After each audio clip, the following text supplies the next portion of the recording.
welcome. Hello, and welcome to today's wellness webinar.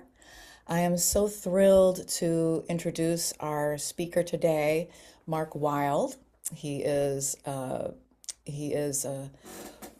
joining us from the UK and recently presented at a European Patient Forum for WM, sponsored by WM UK and IWMF.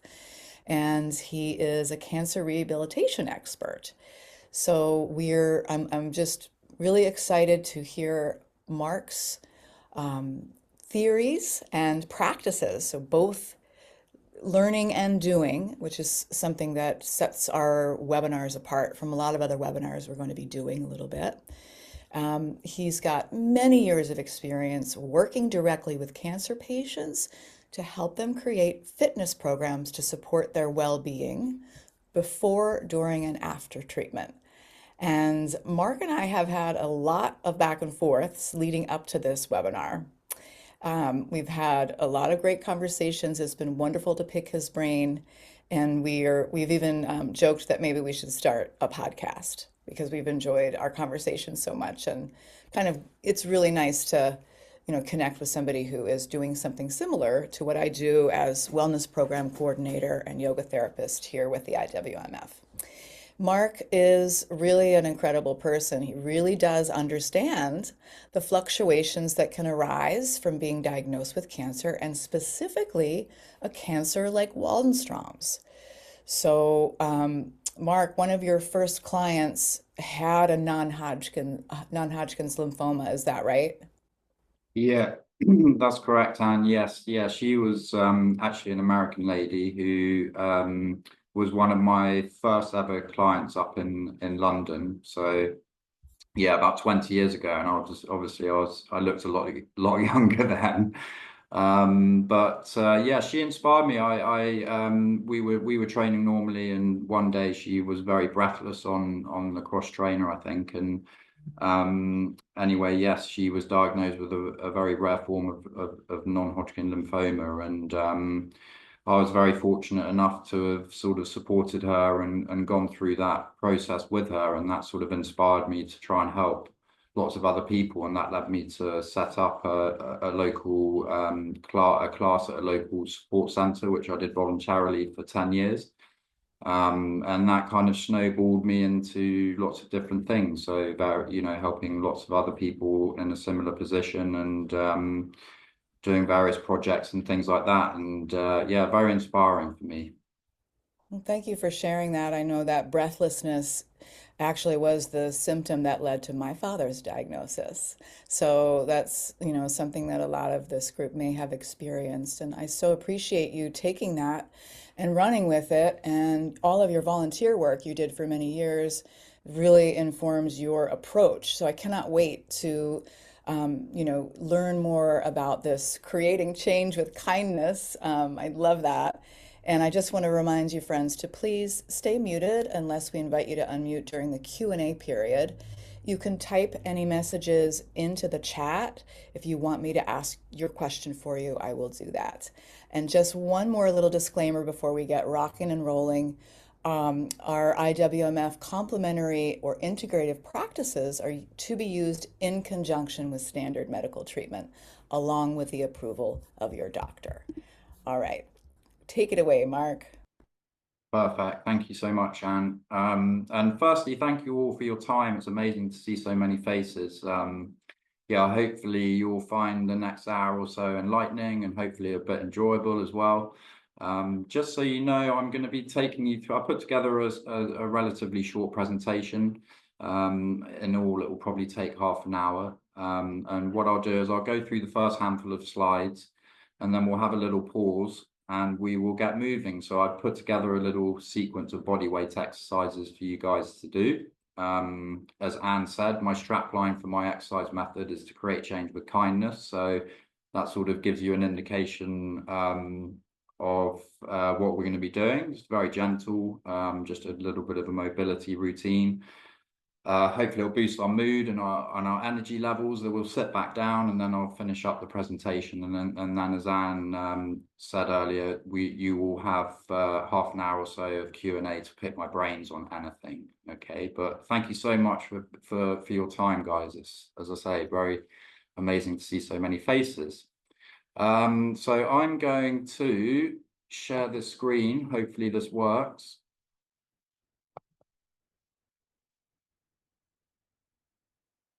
I think. Looks good. Yeah, brilliant. I will skip that because you know who I am now. But on my first slide here,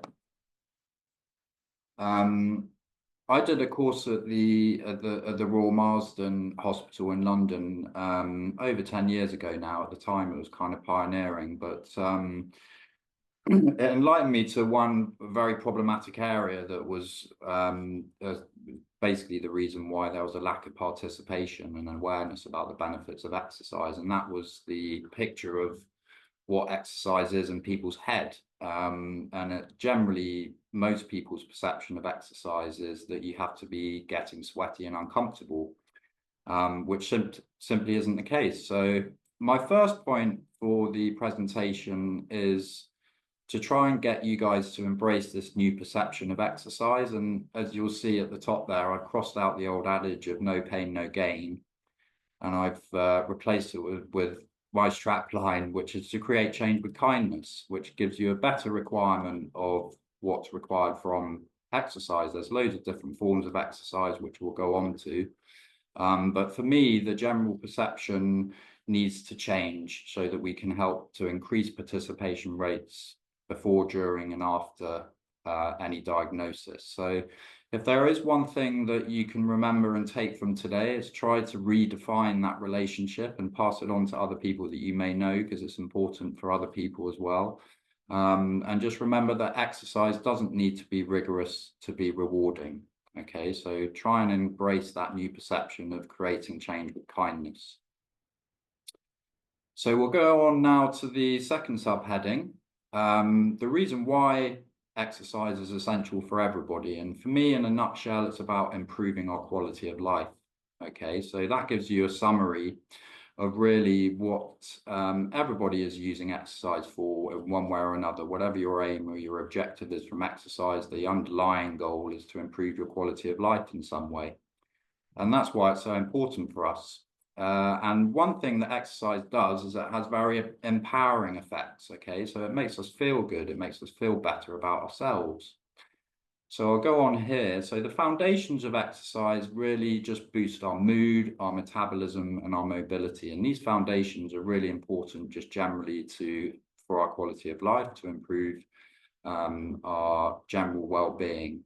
Okay, and then obviously on top of that, when you're using exercise as a mechanism, it has the power to better our capabilities, and in turn that has a knock-on effect to improving our confidence. So when we have better physical capabilities, this installs a confidence within ourselves. And you'll see here that on the final line there, I put that brings us more freedom of choice. Okay, and by that I mean that you can, when you have better physical capabilities and confidence, you're more likely to try new things. Okay, so you might be on holiday and you're enjoying a pina colada on your sun lounger and you're looking out to sea, and someone may be doing a water sport or something like that. And when you have the confidence in your capabilities, you're far more likely to look at the person and think, actually, I'm going to give that a go.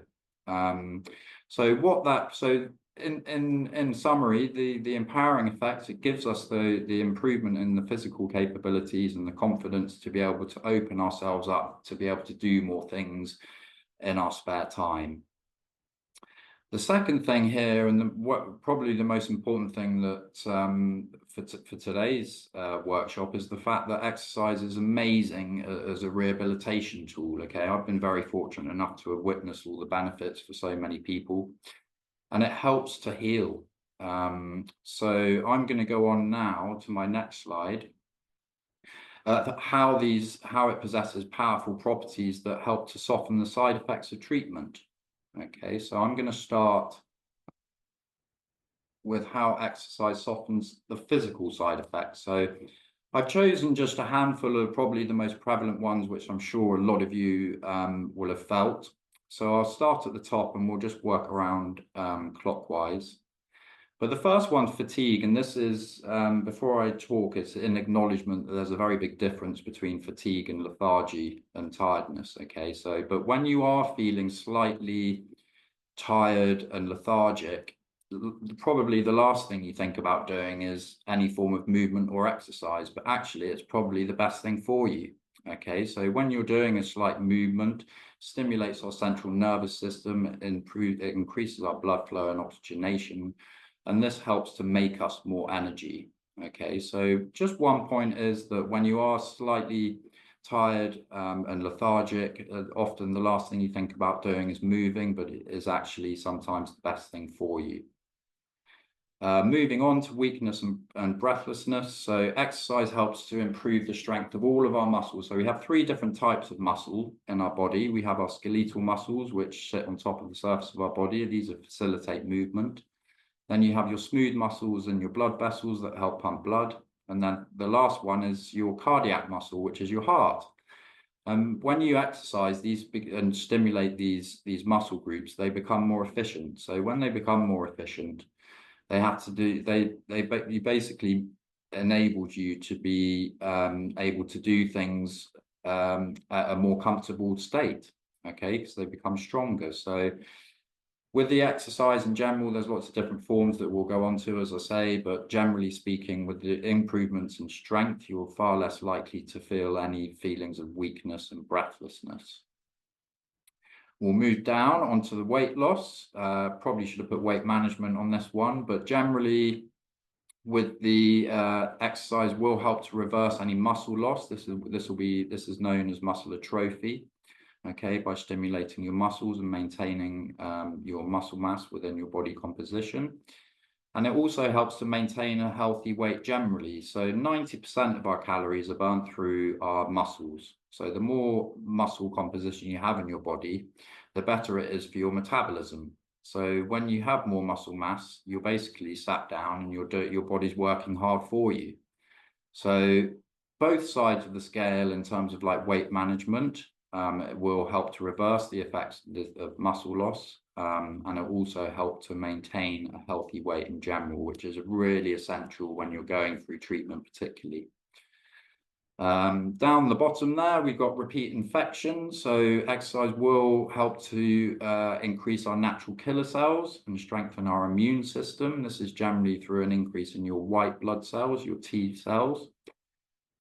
Just on that note, that if you are a regular and quite rigorous exerciser, it can have the reverse effect. So if you're doing too much, your white blood cell count can actually drop, okay, which isn't conducive to improving your immune system. So if there's anyone out there, which I'm sure you all are, regular and rigorous exercisers, just be careful not to do too much. Okay, it's about managing the amount that you do.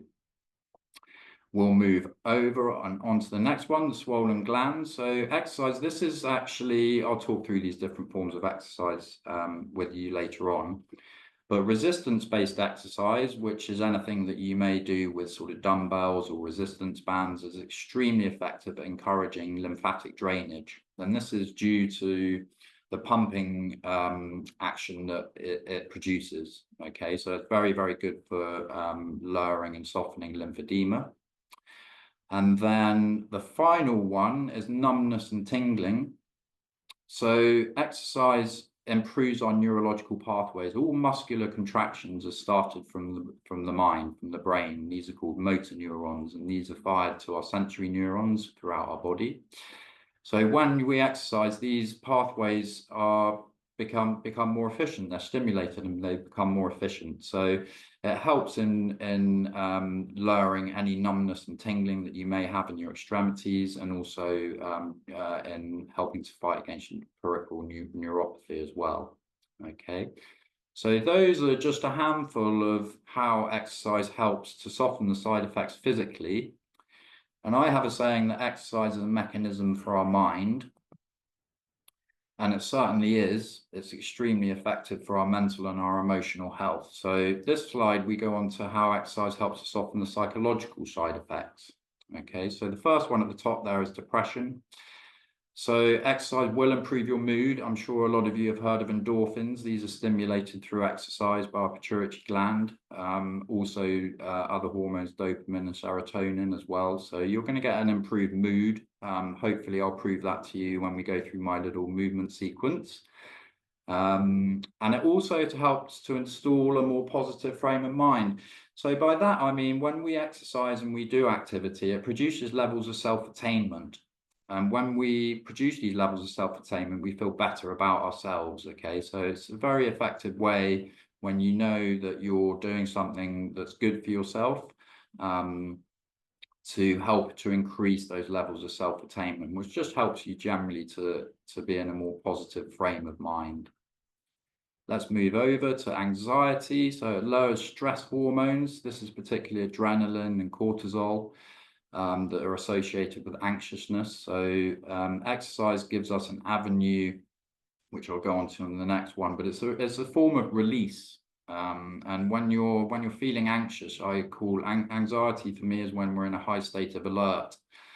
And so exercise gives you an opportunity to burn off any excess and unwanted energies within the body. So this is, as I say, particularly stress hormones, cortisol and adrenaline. So it's very effective at helping to lower your anxiety.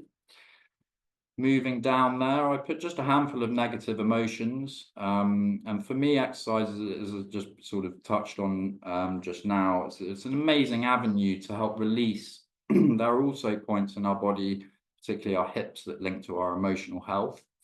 And I have a saying that sweat is like tears, and also stretching as well is extremely effective at helping us just to gain a little bit more control over our emotions when our bodies feel tense and tight. It's not good for our mental or emotional health. So you can get that avenue of release through doing various forms of exercise. As I say, sweating is very effective, I find, and also stretching, any release work. We'll move over to confusion. This is particularly for sort of cardiovascular aerobic based exercise, which gets your heart rate going, your blood rate, your blood flow pumping a little bit. And this helps to give us more clarity to our thought processes, okay? So oxygenation to our brain. You'll soon find out that I'm a massive advocate of doing any movement or exercise in the morning. And this is one of the very reasons why. Sorry about the London noise in the background. But it gives us more clarity to our thought processes, okay? So you're able to make decisions, you're able to make choices and decisions with a little bit more clarity. And as I'm sure that a lot of you are aware, when your mind's a little bit muddled and you have lots on your mind, these little things all help. And then finally here, the poor concentration. I always sort of chuckle when I do this one, because I think our ability to concentrate is diminished quite a lot. It has certainly in the UK with technologies and things, and we're always sort of being bombarded by messages and emails and things like that. And it's basically getting our brains into a state where we're flicking, we're fluttering in between things. So exercise does have an ability to improve our focus and our ability to also be present in the moment. This is particularly, I use exercise as well in sort of inverted commas, because exercise also for me covers sport, hobbies, and all these sort of things that we'll touch on later. But these hobbies and sports are particularly effective at keeping our mind engaged. Okay, so it does help to train our brain to focus, and it gives us a better ability to be present, to be in the moment, keeps us engaged. Okay, so those are, again, just a handful of probably the most prevalent side effects that I'm sure a lot of you have felt and how exercise helps. So I'm going to move on now to how to make exercise effective. Okay, so just so you guys know, I'll go through this slide. and then we'll have there's no rush, but we'll get ready to do this little movement sequence with me. Okay, so we'll go through this slide and then we'll just have a slight pause and then we'll get set for some movement. But I have a saying, you'll see at the top there, that routine is the only route to results. I don't like the word program because it depicts that there's an end. So for me, routine in one word is summarizes the requirement to get results from exercise, because it has to be established into your lifestyle. So these 5 R's are pillars that I've come up with that just sort of summarize how to what's most important about your routine, how to form it to start with. So the first one is your requisite, which is a simple thing to do, but it's often the hardest because a lot of us are time strapped. Okay, so first things first is to look at your diary and to lock in weekly slots. Okay, the most important thing to acknowledge here is it must be feasible for you. So these days and times must be feasible that work into your lifestyle. Okay, so it's worth just taking a little bit of time if you haven't established a routine, particularly if you're not regular, if you're falling off the wagon occasionally. This is probably the most important aspect, is just to try and free up a little bit of time. I know it's a little bit harsh, but I think the thing with people that say they haven't got enough time is you can make time. And for me, exercise is something that should be a priority, just for the very reason that it helps to improve our quality of life. So if you do struggle, if you're struggling to find time, make time by maybe setting the alarm half an hour earlier, and little things like that. But that's the main requisite when you're looking at your weekly diary, is to try and establish these slots. The second R is rhythm. So I put here that commitment and consistency create change, and they are the 2 things that are required to create any kind of change. And then I put there to maintain a rhythm, to make it a habit. And when you made the exercise and activity a habit, you've won, because you don't need to drain your brain of any motivation. It becomes an autonomic behavior, and when it's an autonomic behavior, it just happens. You just do it. So as I say, that sort of interlinks into the requisite, the first one, which is to lock in these days and times, and then trying to maintain that weekly rhythm. The third one is rounded. So for me, a well-rounded routine is most rewarding. So always try and be open-minded to trying different forms of exercise. My own I was very narrow-minded, as a lot of 20-year-olds are, when I started exercising, and for the first 10 years I just lifted heavy and hard in the gym, and I never thought I'd ever sort of do any other form of exercise. And then I found Pilates, and it was a real game changer for me. So and it's the same for everybody. That's the thing. I mean, when you maintain an open mind and you do different things, you find other forms of exercise that A, you might enjoy more, and B, give you results. Okay, I have a saying that results are often found in unlikely places. So try to remember to be open-minded and to have a well-rounded routine of different forms of exercise. I will go on to this after we've done some movement. The fourth is rule number 1, is to listen to your body. Okay, so try and be conscious of how it reacts and responds during and after doing any form of exercise. And this will help you to install awareness. And body awareness is absolutely essential for obtaining results, but also for working out what works for you. Okay, so this rule number 1 will help you to establish a routine that works best for you, okay, in terms of your exercise selection. So try to always remember, whatever form of exercise that you're doing, try and listen to your body. And then the final R is to remember the 3 Ps.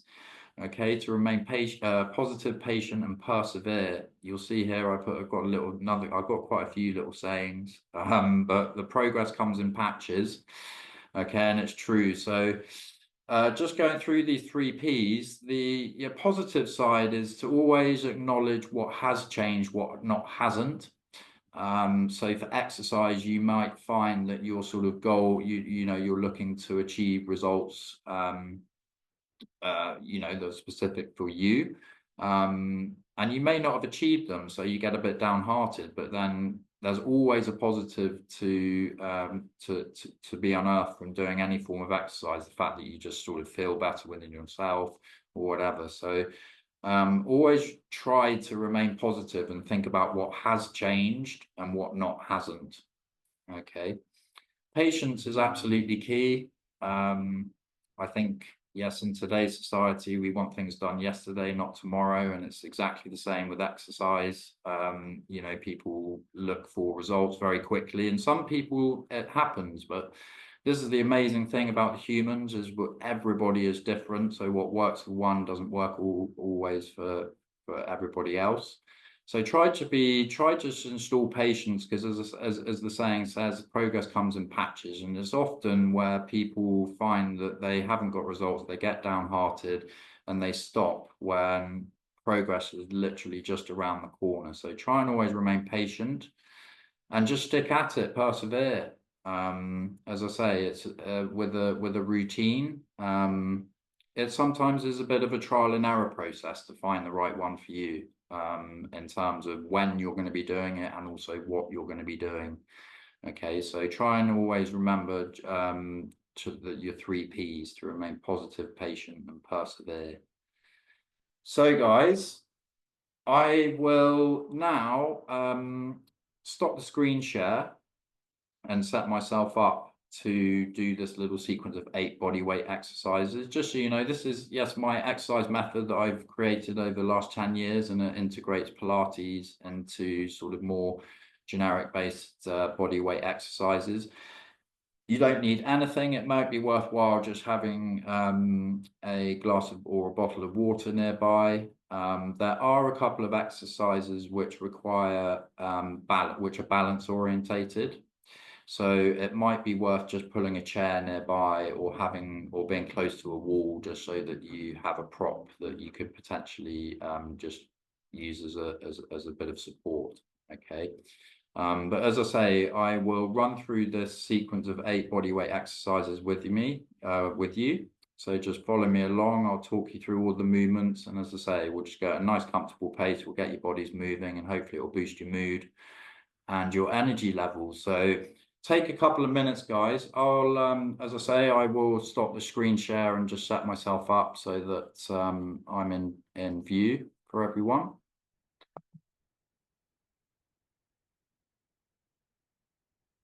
And will I be, do I need to do anything on my screen? I don't, do I? Have people sort of see me? You are all good. I pinned your screen, so you should show up.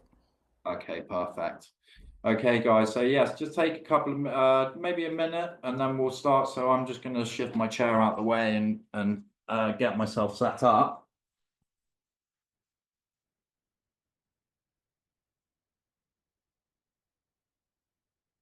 So when you're ready, yes, it's just a standing body weight sequence, as I say. So if you have a chair nearby, do feel free to have a chair nearby, or if you're next to a wall, because there are a couple of exercises that we're going to do that are going to stimulate your balance.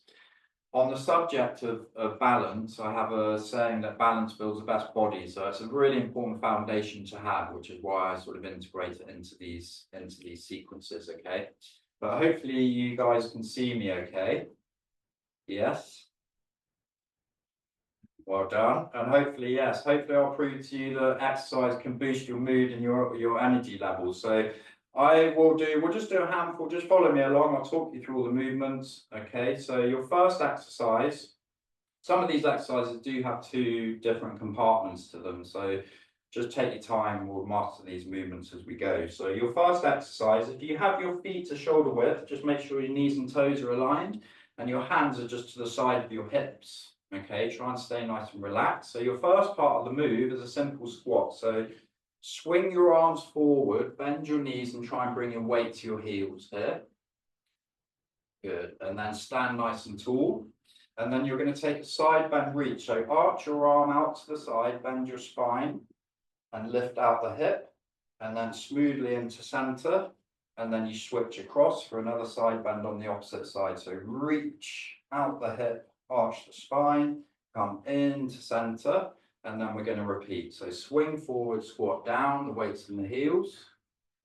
stand nice and tall, take a side bend for one, reach out the hip, good. And then into center and smoothly across to the other side, reaching out the hip, into center. Let's do a couple more. Swing forward, squat down, the weights in the heels. Stand nice and tall. Take a side reach over and in and over and in. Well done, guys. Let's do one more. Swing forward, squat down. Go through a comfortable range of movement, whatever you feel comfortable of. And maybe in the second round, we can start to increase the range of movement slightly. Last side, bend over. And coming into center. Well done, nice. Now, bring your feet to, second exercise, if you bring your feet to hip width, okay, shoot your arms long and make like fists with your hands. Okay, the movement to start with, the first part is just to arch your arms out to the side and tap them back behind your hips. So it's a very small squat. Imagine you're skiing. Return back up to the start position. Now, step back with one foot and pull your hand into your shoulder. So I call this a bow and arrow. So step back, pull the same hand to your shoulder, and then return in. And then you switch across to the other side. So open the foot, pull the arm to the shoulder, and into center. Good. So we're going to go tap back, small bend of the knees, return up, and then bow and arrow for one. Step back, pull your hand to your shoulder, and in, and then the opposite side. Step back, pull the hand to your shoulder, and into center. Let's do one more. Tapping back, and returning up, and then step back, pull the hand to your shoulder. I call this a bow and arrow for obvious reasons. Step in and then switch back and pull and in. Well done. Relax your arms down. Let's go on to exercise number 3. I call this a golf swing squat. Okay, so what you're going to do is if you have your feet wide of your shoulders, as wide as you feel comfortable, you should be able to see on the screen. My toes are angled out very slightly to open my hips. Okay, bunch your hands together. Bring the arms up to the high diagonal, so shoulder height or just above. Okay, now your head follows your hands. So look at your hands here to the side and then swing them down. Again, it's a small squat. So your weight comes to heels and center, and then you just switch across to swing up to the opposite side. Your head follows your hand. You come down to center and you swing up. Good. And then down into center. Try and get to your heels here. Swing across and up. Good, and then just keep your head following your hands to center and up. Let's do 3 more. To center and up, to center and up, and then last one, to center and up. Awesome. So this next one, guys, exercise number 4 is a single-legged exercise. So if you're not quite comfortable and confident in your balance, grab a chair just to have it up to your side, okay, or on the wall, okay. I will show you the start position, front on, is your feet are hip width, one hand's just to the side of your hip, the opposite hand, your palm is facing your thigh, okay. And then I'm going to show you the exercise side on because it depicts, but you want to imagine you're a seesaw. So that hand on the front of your thigh, draw your belly button in, and as you slide this hand down, you're going to hinge at the hip and kick your opposite leg back. So you're just beneath your knee with your fingertips. And then you're going to stand nice and tall at the top. Okay, so with your balance, to maintain your balance, it's a subtle shift of your body weight onto the leg that's down. Pull the belly button in towards your spine, and as you slide down, raise your back leg up. And then stand nice and tall at the top. Good, let's just do one more on this side, guys. So sliding down, kick the opposite leg back, and stand nice and tall. Good, let's switch across to the other side. So you're just switching across to your opposite leg. Okay, listen to your body because you may see that one side better balanced than the other. If you do need a prompt, use it. and then we'll go again. So you're going to slide down, that hand down your front thigh, simultaneously kick your leg back, slide just beneath your knee, and stand nice and tall at the top. And we'll just do 2 more. So sliding down, kicking back, and coming up. And then one last one, sliding down, and standing tall. Well done if you're able to maintain your balance, guys. Nice. Let's go on to exercise number 5. So your palms, your feet are hip width, knees and toes are aligned. I have an analogy. If you're ever doing lunging, try and work on train tracks. Okay, so your knees and toes are aligned to hip width and you want a nice and straight line. So your arms, palms are pushed together, your arms are forward. Okay, we're going to step forward, bending both knees. So step forward on your left leg, bend both knees slightly, and then twist your arms over your lead leg. Your head follows your hands, come into center, and then step back. And then we're going to switch our legs. So it's a forward step, bend both knees, twist over the lead leg, your head follows your hands, into center, and return back. Let's do 2 more. So you go forward, bend the knees, twist, head follows hands, center, and back in. Last one, switch your leg, forward, twist, center, and back. Relax those hands down to your side. Good job. Stay on your train tracks, your feet are hip width. This is exercise 6 of 8, guys. We're nearly through the sequence for the first round. So your start position, if you feather your fingertips on your shoulders, and try and have your elbows up in line with your shoulders if it's comfortable enough. If not, they can be slightly down. Okay, so the first part of the move is just to open one elbow. So keep one elbow facing forward. Your head follows the opposite elbow as you open up behind you. Bring the elbow in.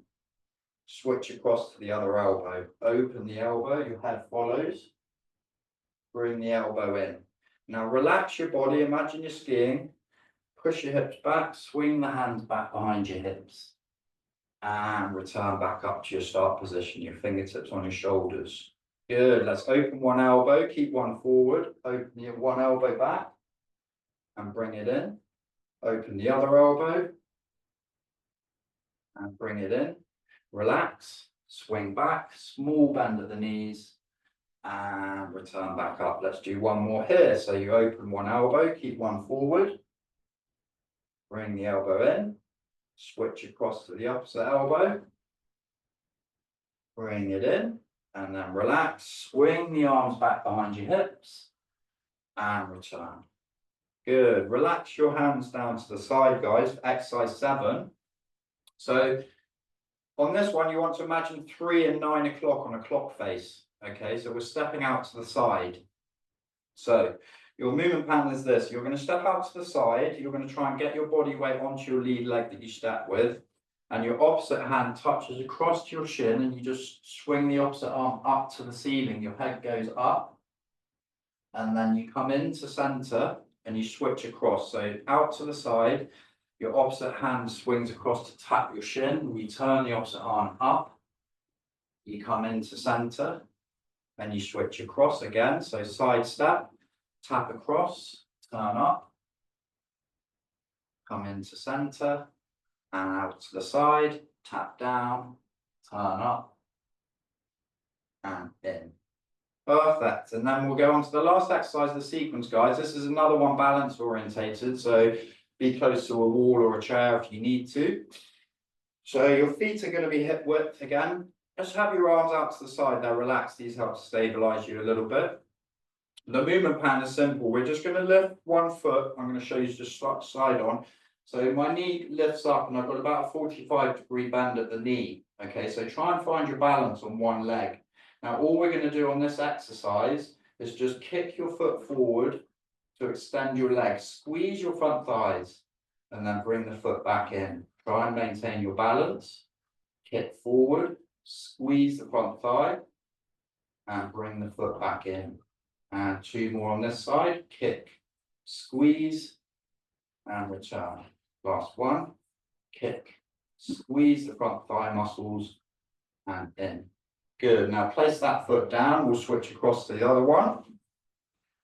Again, listen to your body because you may find your balance is better on one side than the other.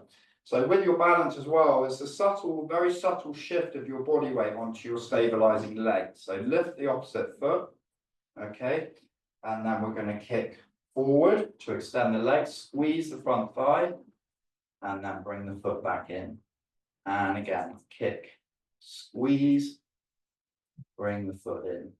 And two more, kick, squeeze, in, and then last one, kick, squeeze, in, down, rest. Well done. Have a quick drink of water, guys. We'll do one more little round, okay? What I'll try and do is just maintain a nice rhythm throughout this round. We'll do a similar number of repetitions, okay? But hopefully you're feeling a little bit better.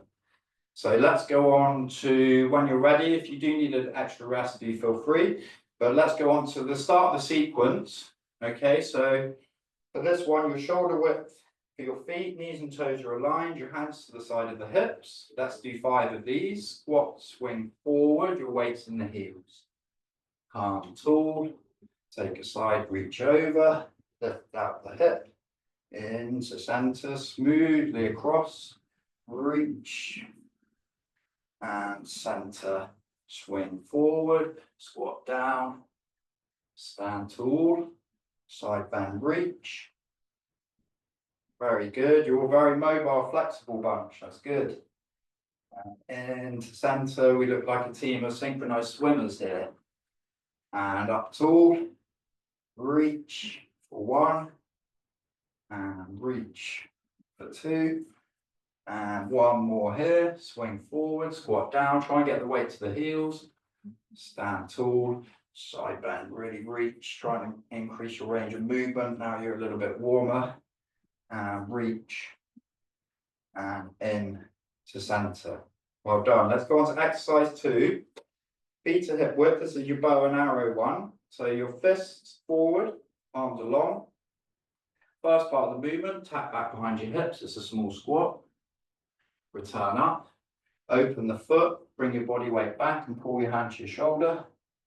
And in, switch across, pull the body weight back and into center. Tap back, turn up, step back, pull hand to shoulder, and step back, pull hand to shoulder. Let's do one more. Tap back and return up. Good. Try and get your body weight back onto your back leg a bit. And in. And last one, back, hand to shoulder, and in. Nice. Relax your hands to the side, guys, for a second. Bring your feet now to your golf swing squat. So this is the one where your feet are outside shoulder width, your toes angled out very slightly. Bunch your hands together, and then we'll go on to your golf swing. So on this one, guys, I can progress it slightly by going up to your tiptoes when you swing up. Okay, so if you come up to the side, come up to the side, small squat to center into your heels, and then if you want to challenge yourself, go to your tiptoes as your arms swing up, and then you come into center, heels, swing up, tiptoes. Try and keep your head following your hands, and up, down to center, and up, down to center, and up. Let's do 2 more. Down to center, and up, and then down to center, and up. Well done. Let's do our single leg slide. Okay, so just remember, if you want to have a prop by you, grab your chair or be by the wall. Okay, so make sure you're on your train tracks. If you are losing your balance, you maybe have your feet too narrow. So train tracks, yes. And when we're hinging forward, you're looking at pulling your belly button in and up a bit. So this will gain control through your abdominals. Okay, so one hand to the side of your hips, the one hand front on your thigh, so your palm sliding down your thigh. Okay, so as we instigate the movement, think about pulling the belly button in, sliding down, and simultaneously kick your opposite leg back to find your balance. slide down just beneath your knee, and then coming up nice and tall at the top.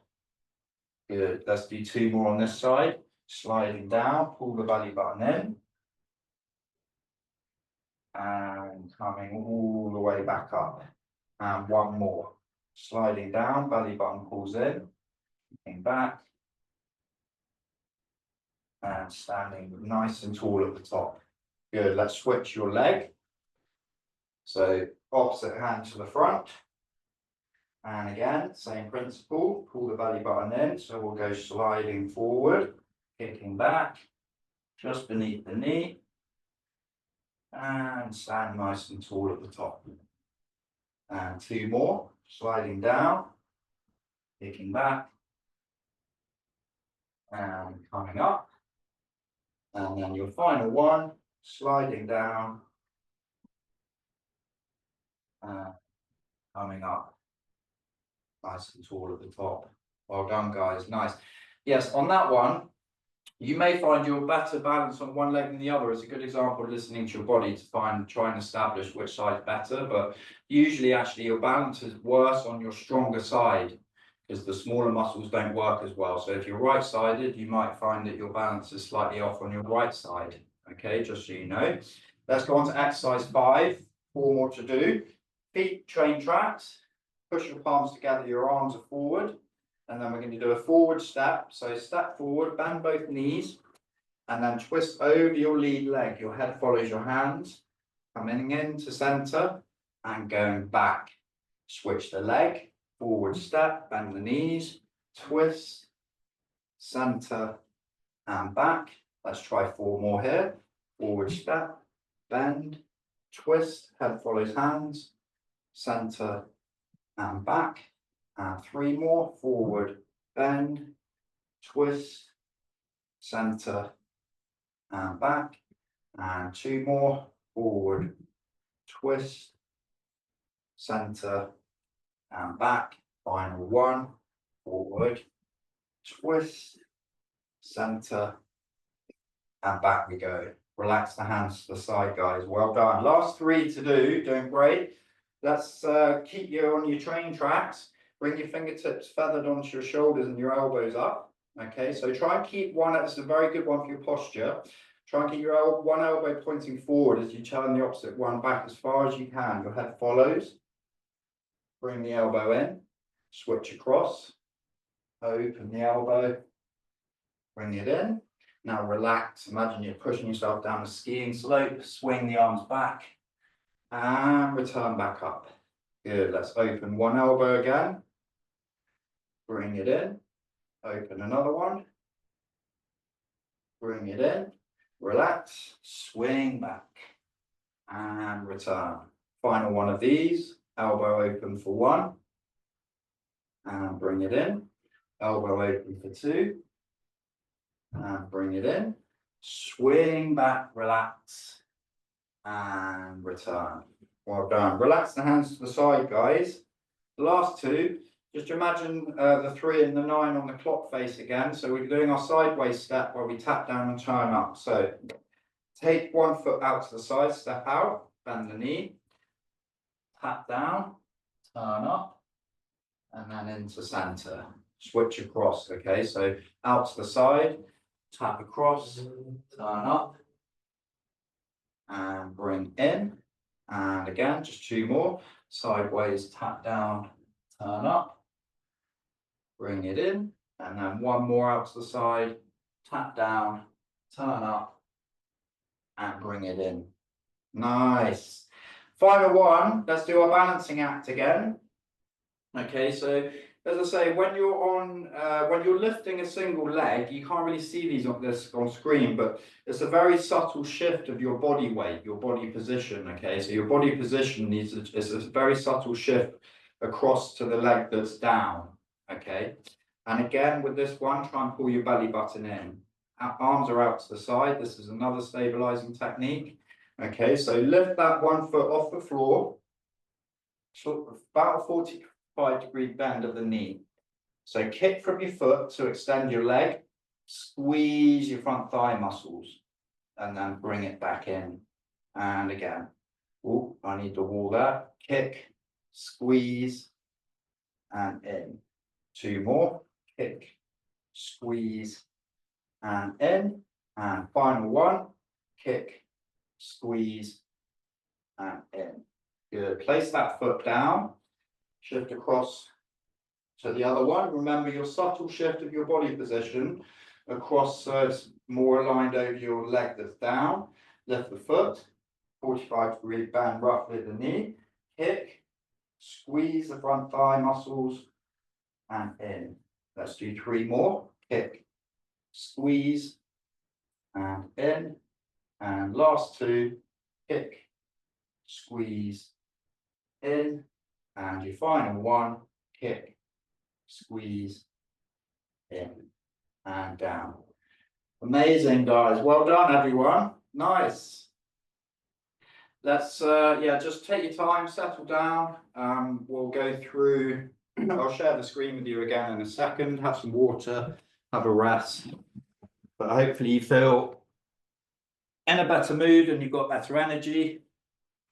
So my exercise method, I try and address all key movement patterns. So I found with Pilates is a very effective.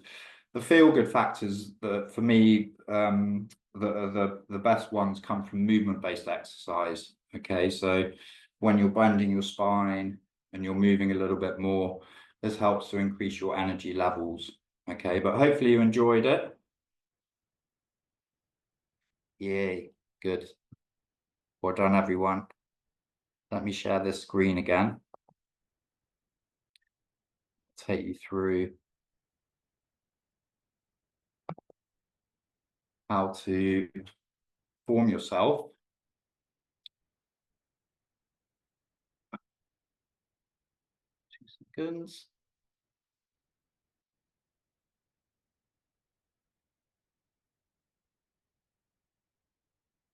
Yes, always stay well hydrated as well when you're exercising, guys. It's very important for your performance, your hydration.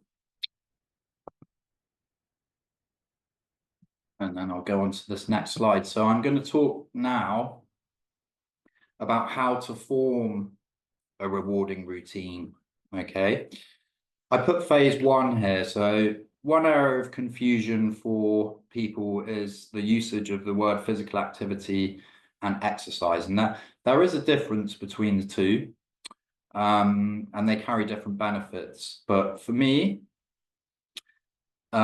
physical activity can be defined as any movement in a steady state. So by that, I mean anything where you're potentially going about your daily life in sort of default mode as such. So you maybe walk into the shops and things like that. So if you, yes, in comparison, exercise is anything that stimulates and strengthens us, which I'll touch on in a sec.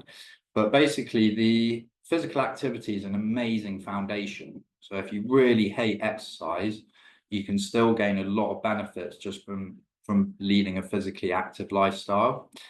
And 3 ways that you can really easily integrate more activity into your lifestyle is, the first one here, choose to move. So I have this 20-minute rule where to transport yourself, don't be transported. So basically, if you're going anywhere within a 20-minute walk, rather than getting on a bus or a tube or a train or an e-scooter, try to choose to move yourself. Okay, use your feet. And it's a really simple way of just making yourself move a little bit more. Obviously, the 20-minute rule can also be extended to maybe 30 or 40. But it's a really simple way to get yourself a little bit more physically active. Moving on, a similar vein, obviously morning walks, but it's an amazing way to start your day.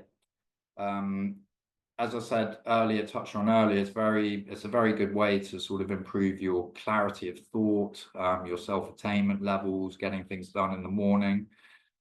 You'll see that motivationally as well is extremely important. But it's a really, really great way to start your day, especially if it's sunny. With the importance of vitamin D is amazing for your bones and your blood as well. So yeah, a really great way to start your day is just to do a little more morning walk. And then moving on finally, so have some hobbies, as I sort of touched on with the psychological benefits. Hobbies are amazing because they make us active, but they also help to keep us engaged. You know, with a lot of exercise, you're often thinking about what you do. You know, it's like some of it isn't always enjoyable. You know, you're sort of thinking, oh, I've got another minute of these to do, or you know, whatever it is. But with hobbies, it's a bit more of an engaging way of doing activity and exercise. So try and have some hobbies. Could be hiking, gardening, bowling, golf. Pickleball is a very short form. I'm sure you guys know about it. It's a very sort of short form of tennis, but these little things that are really good, they're also sociable with your hobbies. A lot of hobbies are very sociable as well. So try and get some hobbies into your life. And your aim to do with this, for your foundation of physical activity, is as much as you feel capable of. I put that every step counts, and it's true. I mean, I try to get my patients to envisage when they're going on a walk as every step being one in the right direction. You know, you're doing something that's good for you, you're moving onwards and upwards. So aim to do as much as you feel capable of, and as I say, every step counts. Okay, so that's phase one for your routine, is to install this amazing foundation of physical activity. And then phase two, you won't be surprised to hear, is to integrate exercise. Okay, so as I just touched on, physical activity is anything in a steady state. In comparison, exercise for me can be defined as anything that stimulates and strengthens us. Okay, so it takes us above that steady state. I came up with the 4S's, which are basically a selection of the most popular sort of forms of exercise, and these sort of intertwine as well into my create change with kindness analogy, and they're also probably the most popular forms of exercise. But the 4S's segment these different forms of exercise into subjects. So the first S is strength. So that can be dumbbells, resistance bands, body weight exercise routine like we've just done. But I have a saying that strength simplifies life. So when you're stronger and you're going about your daily tasks in life and you're carrying your shopping bags and things like that, it becomes a lot easier. You have to expend a lot less energy when you're doing mundane tasks. So the strength factor, although it's sort of, you know, the word is slightly off-putting, it's an extremely important foundation to have. Okay, so just remember that strength will simplify your life. So that's your first S that you can choose. And then the second one is sweat. So this could be, I put a fast walk there for a reason, because a fast walk is as effective as a jog. Okay, so a fast walk could be cycling or cross trainer. The cross trainer is the elliptical on the gym, but it's a low impact. Okay, so the sweat sessions are anything cardiovascular or aerobic based, which stimulate your cardiac muscle or your heart muscle, and they get your blood flow pumping. Your third S is suppleness. So this could be potentially Pilates, stretching, yoga, Tai Chi. But suppleness is extremely important for not only preventing injuries, it's also extremely effective at improving your energy flow. Okay, so your muscles are still organs. And when these muscles and organs become clogged up or tight or tense, the energies in our body aren't the same. So as I just sort of said, from my exercise method that I developed, a lot of it came from the movement patterns of from Pilates, because I personally, and I've seen it with everybody else, that it's a really effective way of just improving your energy flow throughout your body. So suppleness is the third S. And then the final one is stability. As I touched on when I was teaching, I have a saying that balance builds the best bodies. Okay, so balance is really important for injury prevention and also accidents. I have had a lot of stories of people falling over and things like that. And the thing is that with balance can help prevent that happen. And it's absolutely essential for improving any sort of athletic performance or any performance that you're doing in any kind of sport or activity as well. So stability work's really important, building the foundation of balance. And again, this could be yoga, it could be Tai Chi, dance, or a step class. as just some examples. So these 4 S's give you an idea of the selection of exercises, of the different forms of exercise and what they do. And the final part of that slide, I put, you want to aim to do, so maintenance mode for me is basically 1 to 2 times a week. And what I mean by maintenance mode is that you're going to get the benefits, but you're not going they're going to level off. Okay, you're not going to get you're going to build your foundations, but you won't fine tune, sort of thing. So maintenance mode is 1 to 2 sessions a week. I've also put in brackets there the session duration. A lot of people get misinformed about how long to do exercise. 20 minutes is enough. Okay, you're going to gain the benefits from any form of those 4 S's by doing 20 minutes. Okay, so it doesn't have to be a long session. In comparison, to make a real difference, if you are sort of on a mission to find yourself some results quite quickly, 3 to 5 sessions a week of any of these type of sessions, okay, and that will make a real difference to your body, and to the results that you get. Again, session duration is the same. Okay, so it's all well and good me telling you what to do, but the hardest part of exercise is turning up. Okay, so am I saying it at the top is a strong mind builds a better body? Because it is, it's a choice, it's a decision, okay, to turn up and do these things. So just this slide I'll whip through relatively quickly is top tips for making and maintaining motivation. At the top here, you'll see I put remember your why. Some people's why gets them into trouble, but the main reason why you're doing is for the good of yourself, to improve your quality of life, okay, to improve your own quality of life, but it's also for your loved ones. So I'm sure a lot of you have probably supported someone through an illness, and the stresses and the strains that come onto the people that support you. And when you are doing exercise and you're looking better and you're feeling better and you're seem to be, coping well, it helps to alleviate a lot of that stress and strain from the people that love you and care for you and support you. So it's not just for the good of yourself, but it's also for the good of everybody around you as well, that as I say, that support you. Second one's leave your kit out. So just a simple prompt like leave your trainers by the front door, or your gym kit over the couch, and that probably help to well, in sight and mind, as I say, out of sight, out of mind. So it's probably just a little prompt that's going to make you more likely to make the right decision. And then the third one, make your mornings matter, as I touched on, as a massive advocate of just getting it done in the morning, because you feel the benefits for the whole day, so that maintains your motivation. If you exercise in the evening, maybe 5, 6, 7 o'clock, you only really sort of feel the benefits for 2 or 3 hours before you go to bed. Whereas if you do it in the morning, you're going to feel the benefits for the whole day. So that helps to maintain your motivation. Also on that subject is that you're less likely to find an excuse as the day goes on. And you're also less likely to have something crop up and for you to prevent you from doing it. Okay, so try and make your mornings matter.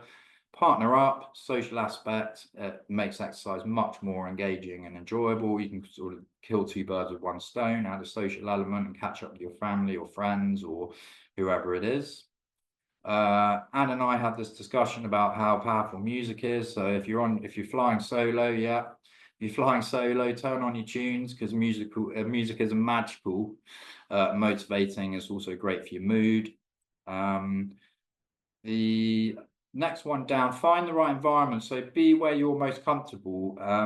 There's like exercise, there's lots of different forms of exercise and there's different environments you can do it in. Some people don't like gyms, so you don't have to go. But wherever suits your personality. If you're more introverted, you'll find more comfort in your own home or a quiet park or wherever. And if you're on the contrary, if you're a bit more extroverted, you may find that you enjoy the classrooms and the group environments a little bit more. So just try and be conscious. The environment's really key. So try and find the right one for you. And then finally, as we touched on again before, is maintain an open mind. So give the different forms of exercise a go, because you never know unless you try. You might find something that you really enjoy. And then my final slide today, guys, you'll probably be happy to hear, is, yes, forming a routine is one thing. Reviewing it is another. So a review of a routine is really key. So to help find the right formula for you. But also variety is vital, I put there. Okay, so the body is a bit like a robot or plateau. If you do the same thing, if you're doing the same things the same way all the time, you're not going to gain any more benefit from doing it. For me, the most realistic time frame for seeing and creating change is 10 weeks for me, installing habits and for really seeing sustainable change. I encourage everyone to do a quick review after 10 weeks of doing the same routine. So again, you've got a set of R's here, and it's a really simple way of doing it. You just look at your regularity. So did you find a rhythm and maintain a regular weekly routine? If not, then you need to look at your diary again and make any necessary little tweaks and adjustments. The second R is results. I put there in brackets rule number 1. So hopefully you've been listening to your body. So what results did you see and feel? And obviously it's always beneficial to keep anything that return results. Anything that you found was beneficial for you, keep them. And then finally the relationship. So what did you most and least enjoy? And again, keep anything you liked and remove anything you dislike, because the simple matter of fact is if you don't like it, you're not going to carry on doing it. Okay, so those are the 3 R's that you just need to literally, you just ask yourself those questions, you look at those, and then you do a quick review. And you'll rejig with the rejig in terms of tweaking the routine to make a new one. I put here just to try something different. Okay, so be open-minded to trying something different. And then after that, I put, if you do the same, do things differently. So by that, I mean, if you found something, if you've been going potentially on a morning walk for half an hour and you've been doing it at a continuous pace, you may want to do that same walk, but in an interval style. So where you walk fast for 1 minute and you do a slow pace walk for 4 minutes, and then you repeat that. So if you are doing the same, there are ways that you can easily just adjust things to do things slightly differently, and this helps to create change. Okay, in the brackets there, the final thing that I put is from challenge comes change. So just do remember that that is something that if you want to becoming fitter and stronger, you need to maintain an element of challenge. And that doesn't necessarily mean that you need to be doing things quicker or anything. It means that you potentially need to be doing a stretch that you find really hard. You know, you need to be doing something that you find challenging. And that doesn't mean that you need to put yourself in a level of challenge where you're sweating and uncomfortable. It just means that you need to be challenging yourself by doing things that you might not be as good at. Okay. And that's it from me, guys. I will click on to my last slide, which has just got some useful resources. So my Cancer and Exercise website is very much a sort of overview of information that we've covered today. So you can pop on there and you can gain a lot of what we talked about. You know, you've got the principles that I use, and there's a little example routine on there. So you may want to pop there.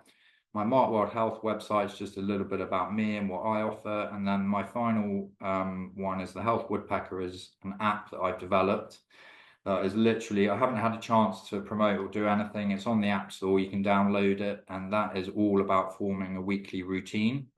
Okay, and I'll be more than happy to create a routine for you guys. And there's also some little simple habits for your body, your mind, and your behavior as well. Okay, so do feel free to visit those. As I say, in relation to the importance of today, then the Cancer and Exercise website does have a lot of the content that we've covered here today. So you can go on there and just jog your memories.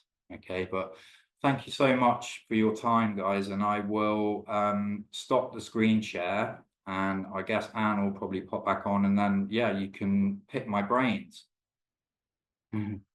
Wonderful, wonderful, Mark. You make it seem so doable, right? You really break it down. And I think I'm curious before we start taking some questions, which if you have any, you can type them into the chat and I will funnel them to Mark if you do not want to be on camera, because we are still recording.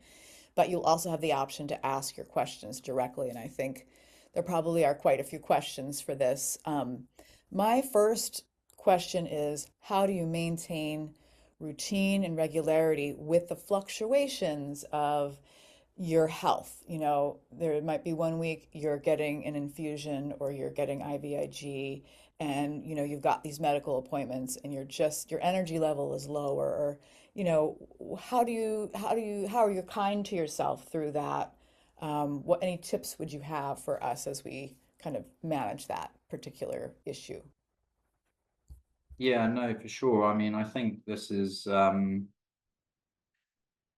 hardest thing and the most annoying thing about routine is it takes a long time to establish it, and it takes a very short time to get out. And I think the thing is again, sort of like the rule number one of listening to your body, um, and understanding when I always refer. So my dad had cancer, and I always remember when I went down and I spent a couple of weeks with him.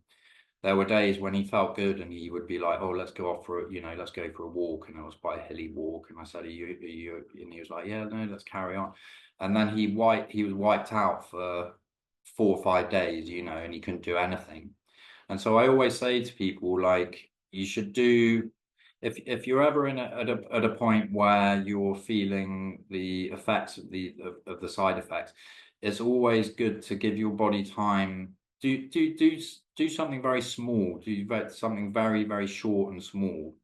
And as I suggested in the listen to the body rule, it's you've got to then give your body at least 2 or 3 days to understand how it reacts. And that's the most important thing, is the fact that usually with a good routine, you will have days in between where you're resting, and that is when you're going through treatments or you're feeling very the effects of side effects, is just to use the foundation of being physically active, and just to go out for a walk of 20 minutes. But then the next couple of days, give yourself enough time to properly see how your body reacts, because these things, I'm sure a lot of you have heard of DOMS, which is delayed onset of muscle soreness. And I think a lot of things in life are delayed. You don't feel the effects of things until later. So that would be yeah, the biggest sort of piece of advice would be, when you're going through treatments and things like that, is when you feel capable of doing something, don't do too much, just do something small, and give yourself sufficient time, at least a couple of days, to see how your body reacts. Otherwise you'll do like my dad did, and you'll burn, you'll basically do a lot on one day, and then you won't be able to do anything for over a week or two. And that's I always say, it's like this, the most annoying thing about routine and habit is it takes ages to form it, and then it just takes such a short time to get out of it. So yeah, the kindness on your body comes from your thought. Thank you, Mark. It sounds like our dads are very similar in Yeah. terms of, pushing and, your mind Yeah. thinks you can do one thing and your body says another. So I like that Yeah. idea of delaying and, just listening and seeing how things go. We did Yeah. have a couple questions coming into the chat, and I think this is a big question. You talked about numbness and tingling in the beginning. So a lot of folks in this webinar today and in our population experience peripheral neuropathy. So you did indicate that movement is good for nerve health in general, but would you have any specific exercises to tackle PN in the feet and legs? And that question coming from Deirdre, and a few other folks want to know the answer to that too, I'm sure. For peripheral neuropathy. Yes, no, I mean, I think in general, as I say, I mean, most forms of exercise stimulate the neurological pathways. So, I mean, to be honest, with the neuropathy, there isn't a huge amount that can be done to sort of prevent or soften it too much. It's more a case of sort of managing. And I find that with the work that I've done, that the resistance-based exercise is very effective for the neuropathy. side of things. But I also think as well, your blood, blood flow is also extremely important. The extremities and things are usually the parts that get affected most. So yes, any sort of gentle movement based stuff that gets your blood flow going. But I mean, I think specifically for the neuropathy, yes, I think the resistance based exercise and some gentle sort of aerobic based work seem to be the one that's most powerful from my experiences. And the good news is that Mark will be coming back to do a fitness class with us on May 8th. So you'll have the opportunity to do all of this again with him. And, I'm sure he'll take away from this particular webinar a little bit more knowledge about your specific needs and tailor that class. But I do want to read, Robert had a question for you. Now, Robert, I don't know if you want to come on and ask your question or you would like me to. We are recording, so if you feel comfortable with your image being shared on our YouTube, go ahead and unmute and share. Yes, there we go. Here's Robert Okay. for you. So I'm a regular swimmer, and I was thinking that maybe I swim too much because in general I swim 6 or 7 days a week, and I do the breaststroke because I had a physical therapist that had said for my neuropathy and strengthening my legs that the breaststroke is better than the crawl. Um, when I swim, my legs are very achy in the beginning. They finally, after about a half an hour, they finally seem to be a little bit relieved. Based on listening to you today, I know I should do gym exercises, and I have a set of gym exercises that one of my daughters is a physical therapist that she gave me. So I know that I need to get back on track and get to the gym and do those gym exercises.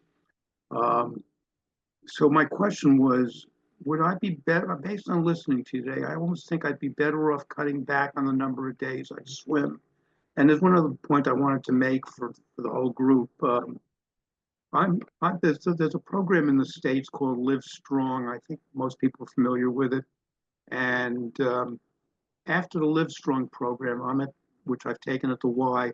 The Y has a program called Stronger, which is a lot of the stretching type exercises that you showed us today, Mark. I'm done. Kept on going on and on and on. Yeah. Why is it referred to as strong, the program? Say that again. I'm sorry, Mark. Did you mean did you make reference to the fact that why it was called strong when it was stretching or something? Well, what happens at the Y is they have the Live Strong program, which they initially sign you up for, and they allow you to do it once. It's maybe a 4 month program. After that's done, they have a program called Stronger, which there's unlimited time, and it's the Stronger program is less gym type exercises and more similar to what you did today with stretching and movement Yeah. and balance. Yeah. Yeah, well, I mean, I think the thing is, this is the thing. I mean, it's a bit like physical activity and exercise. These words are sort of used in different ways and things. And I think the one with strength, I mean, that's the thing. I mean, all those different types of exercise selection that I went through, they're still going to improve your strength. For me, I actually found that my strength improved the most when I wasn't lifting weights. I was doing Pilates because I was stimulating all of my smaller muscle groups and my central nervous system. When I got more mobile, I got under a squat rack and I'm happy because I was stronger. And that's the thing. I mean, I think that's the importance of sort of creating a well-rounded routine, is because all of these different forms of exercise have different benefits, and I think I touched on it earlier, but that's why I sort of had this saying that you find results in unlikely places, and particularly for men, we're quite exercise is very ego driven for a lot of people, and I think the thing is when you're using it, all of these different forms of exercise carry different benefits, and they interlink into creating a better body, you know. And that's the thing, like you'll find probably if you stretched a little bit more, you'd swim better.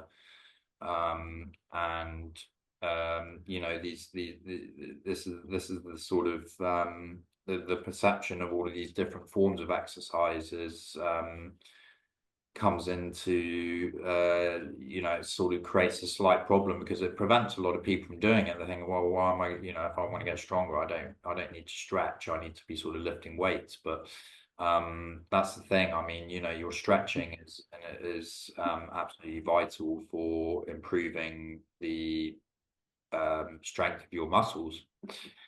But as I say, I mean, I would, you know, I think the underlying thing is the fact that this is why it's important to have a variety into your routine. You know, swimming, by the way, is absolutely brilliant. You know, it's an amazing form of exercise.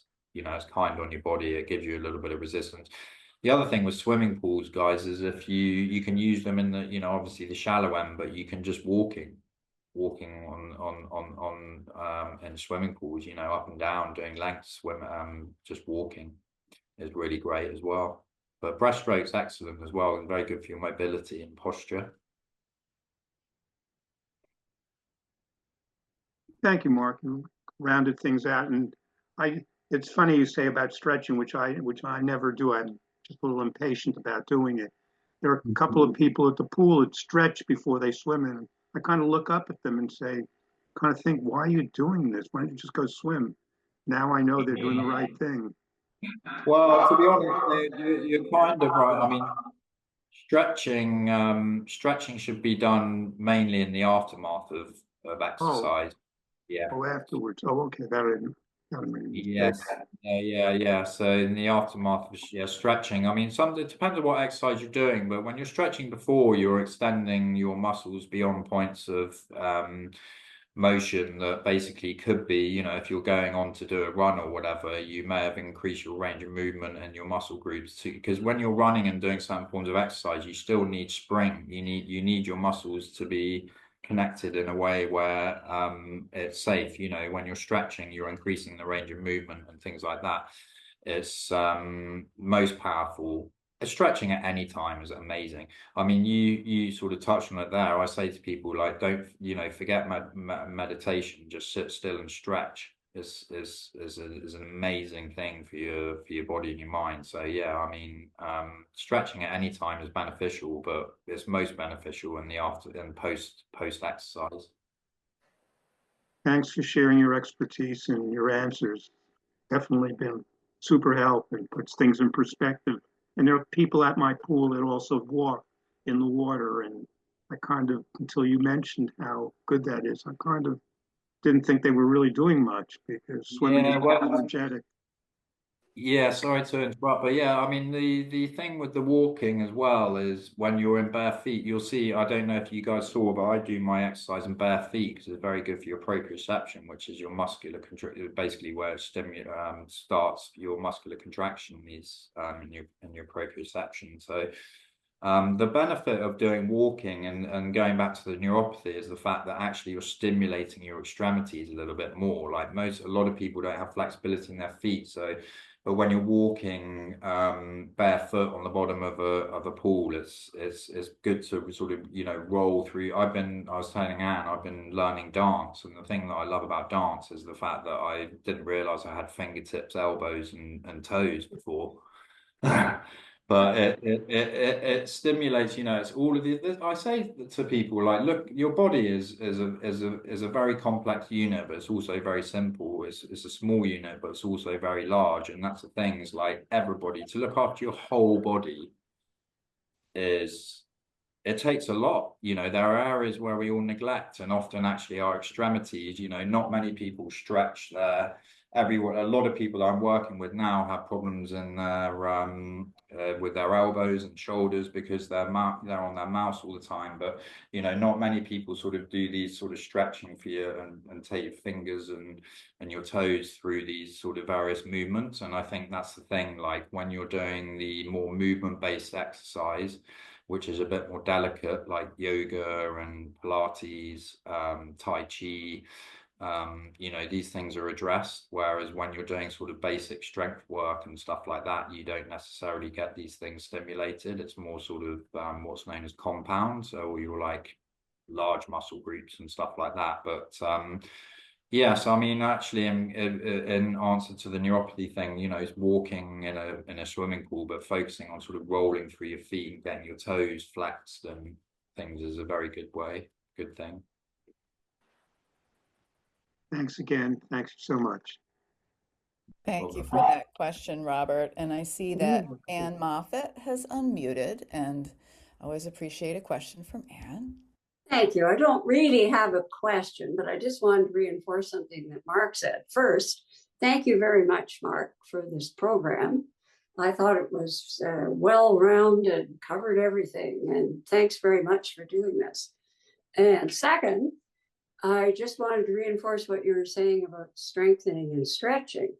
In addition to participating in all the activities that Anne organizes for us, daily, I do a stretching and strengthening 20-minute routine with Miranda Esmond-White, whom some of you may know from PBS. She's a former dancer, a ballet dancer with the National Ballet of Canada. And now she's our age. She would be at this point 76, I think, and still going strong. And one of the things she points out with all the stretching and strengthening routines that she does is that you don't have to lift weights to be strong. Some of the strongest people around are ballet dancers. And so the kind of movement that they're doing with stretching and strengthening, they're not lifting weights, but they're very, very strong. So I just wanted to add that. And thanks again, Mark. That was great. Thank you so much. Yes, it's true. I think the dancers, yes, I mean, since I've taken up dance, I've got stronger again, and I think that's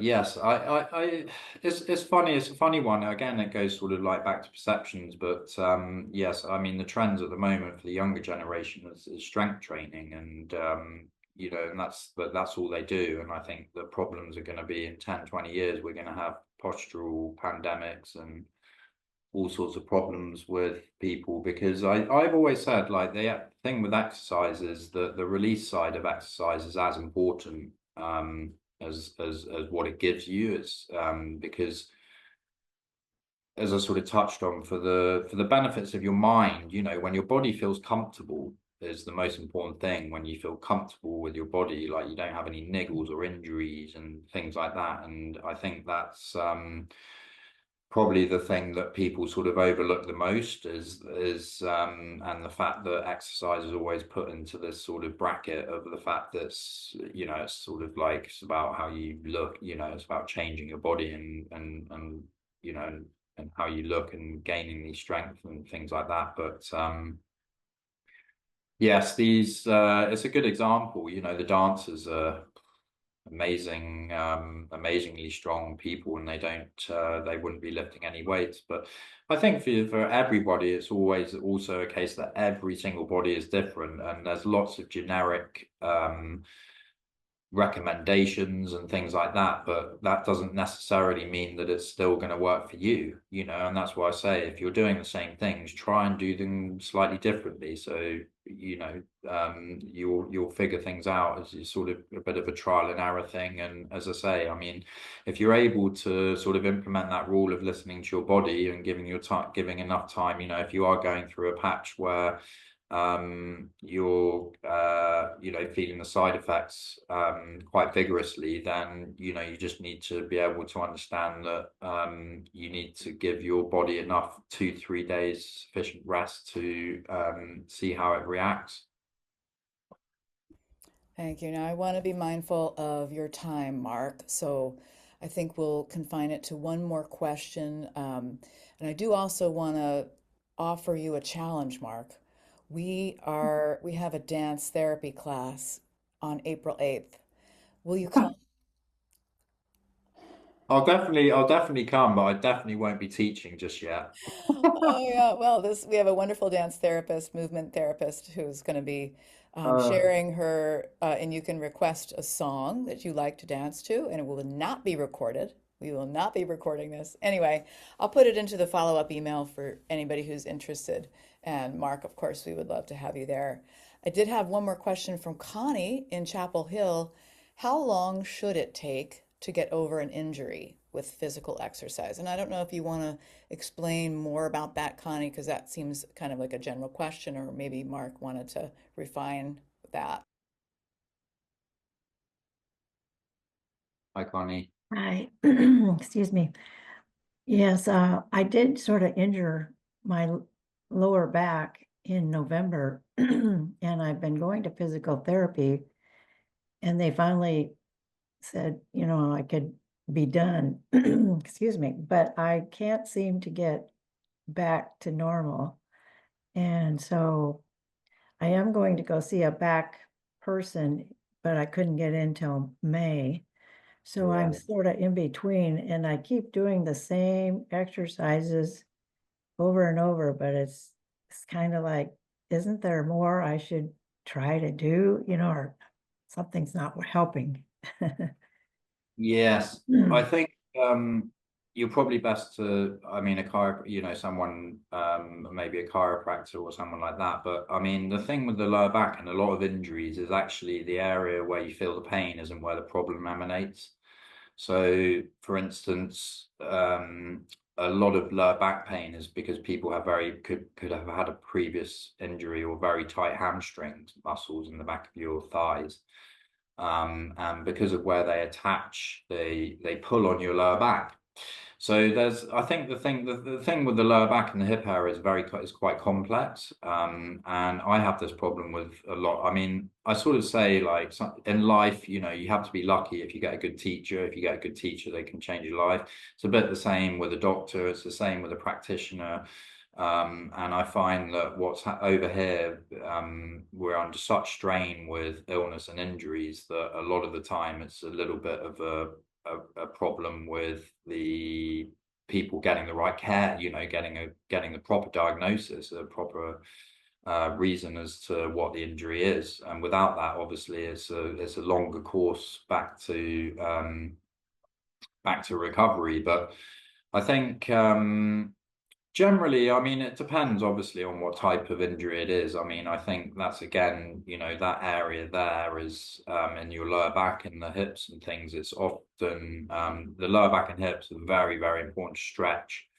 And that's the reason is because actually it has a lot of tension in there and it can create these injuries and it can create other problems like sciatica and things like that. So yes, I mean, generally speaking, it's a difficult one to generalize a recovery period from an injury and things, but I always say to people, if it's persisted for more than 8 weeks, then you need to go and, try and find another solution to fixing it. But as I say, I mean, generally for that area, it's sort of it's usually it can be your hip alignment, and that's the thing with a chiropractor rather than a physiotherapist. It may be better to see if there's because we're all slightly misaligned. I say we're all a bit wonky.